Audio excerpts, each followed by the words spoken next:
9ஆம் அதிகாரம். 5ஆம் தூதன் எக்காளம் ஊதினான். அப்பொழுது வானத்திலிருந்து பூமியின் மேல் விழுந்த ஒரு நட்சத்திரத்தை கண்டேன். அவனுக்கு பாதாள குழியின் திறவுகோல் கொடுக்கப்பட்டது. அவன் பாதாள குழியை திறந்தான். உடனே பெருஞ்சூளையின் புகையைப் போல அந்த குழியிலிருந்து புகை எழும்பிற்று. அந்த குழியின் புகையினால் சூரியனும் ஆகாயமும் அந்தகாரப்பட்டது. அந்த புகையிலிருந்து வெட்டுக்கிளிகள் புறப்பட்டு பூமியின் மேல் வந்தது. அவைகளுக்கு பூமியில் உள்ள தேள்களின் வல்லமைக்கொப்பான வல்லமை கொடுக்கப்பட்டது. பூமியின் புல்லையும் பசுமையான எந்த பூண்டையும் எந்த மரத்தையும் சேதப்படுத்தாமல், தங்கள் நெற்றிகளில் தேவனுடைய முத்திரையை தரித்திராத மனுஷரை மாத்திரம் சேதப்படுத்த அவைகளுக்கு உத்தரவு கொடுக்கப்பட்டது. மேலும் அவர்களை கொலை செய்யும்படிக்கு அவைகளுக்கு உத்தரவு கொடுக்கப்படாமல் 5 மாதம் அளவும் அவர்களை வேதனைப்படுத்தும்படிக்கு உத்தரவு கொடுக்கப்பட்டது. அவைகள் செய்யும் வேதனை தேளானது மனுஷரை கொட்டும் போது உண்டாகும் வேதனையைப் போலிருக்கும். அந்நாட்களில் மனுஷர்கள் சாவை தேடியும் அதை காணாதிருப்பார்கள். சாக வேண்டும் என்று ஆசைப்படுவார்கள். சாவோ அவர்களுக்கு விலகி ஓடிப்போம். அந்த வெட்டுக்கிளிகளின் உருவம் யுத்தத்திற்கு ஆயத்தம் பண்ணப்பட்ட குதிரைகளுக்கு ஒப்பாயிருந்தது.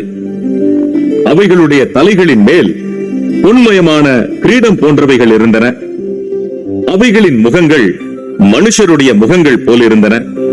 அவைகளுடைய கூந்தல் ஸ்திரீகளுடைய கூந்தல் போலிருந்தது. அவைகளின் பற்கள் சிங்கங்களின் பற்கள் போலிருந்தன. இருப்பு கவசங்களைப் போல மார்க்கவசங்கள் அவைகளுக்கு இருந்தன. அவைகளுடைய சிறகுகளின் இரைச்சல் யுத்தத்திற்கு ஓடுகிற அநேகம் குதிரைகள் பூண்ட ரதங்களின் இரைச்சலுக்கு ஒப்பாயிருந்தன. அவைகள் தேள்களின் வாள்களுக்கு ஒப்பான வாள்களையும் அந்த வாள்களில் கொடுக்குகளையும் உடையவைகளாயிருந்தன. அவைகள் 5 மாதம் அளவும் மனுஷரை சேதப்படுத்துவதற்கு அதிகாரம் உடையவைகளாயிருந்தன. அவைகளுக்கு ஒரு ராஜன் உண்டு. அவன் பாதாளத்தின் தூதன். எபிரேய பாஷையிலே அபத்தோன் என்றும் கிரேக்கு பாஷையிலே அப்பொல்லியோன் என்றும் அவனுக்கு பெயர். முதலாம் ஆபத்து கடந்து போயிற்று. இவைகளுக்கு பின்பு இன்னும் 2 ஆபத்துகள் இதோ வருகிறது. 6ஆம் தூதன் எக்காளம் ஊதினான். அப்பொழுது தேவனுக்கு முன்பாக இருந்த பொற்பீடத்தின் 4 கொம்புகளிலும் இருந்து ஒரு சத்தம் தோன்றி எக்காளத்தை பிடித்திருந்த 6ஆம் தூதனை நோக்கி, ஐபிராத் என்னும் பெரிய நதி அண்டையிலே கட்டப்பட்டிருக்கிற 4 தூதர்களையும் அவிழ்த்துவிடு என்று சொல்ல கேட்டேன். அப்பொழுது மனுஷரில் 1/3 பங்கை கொல்லும்படிக்கு 1 மணி நேரத்திற்கும் 1 நாளுக்கும் 1 மாதத்திற்கும் 1 வருஷத்திற்கும் ஆயத்தமாக்கப்பட்டிருந்த அந்த 4 தூதர்களும் அவிழ்த்து விடப்பட்டார்கள். குதிரை சேனைகளாகிய இராணுவங்களின் தொகை 20 கோடியாயிருந்தது. அவைகளின் தொகையை சொல்ல கேட்டேன். குதிரைகளையும் அவைகளின் மேல் ஏறி இருந்தவர்களையும் நான் தரிசனத்தில் கண்டவிதமாவது, அவர்கள் அக்கினி நிறமும் நீல நிறமும் கந்தக நிறமுமான மார்க்கவசங்களை உடையவர்களாயிருந்தார்கள். குதிரைகளுடைய தலைகள் சிங்கங்களின் தலைகளைப் போலிருந்தன.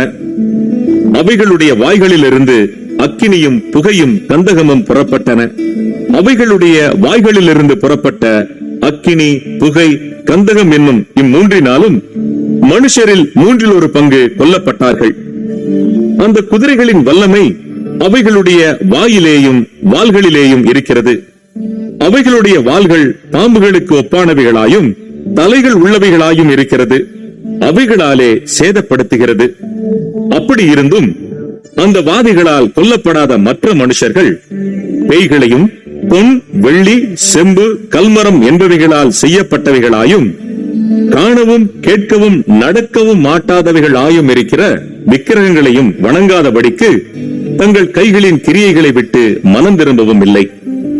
தங்கள் கொலை பாதகங்களையும் தங்கள் சூனியங்களையும் தங்கள் வேசித்தனங்களையும் தங்கள் களவுகளையும் விட்டு மனம் திரும்பவும் இல்லை.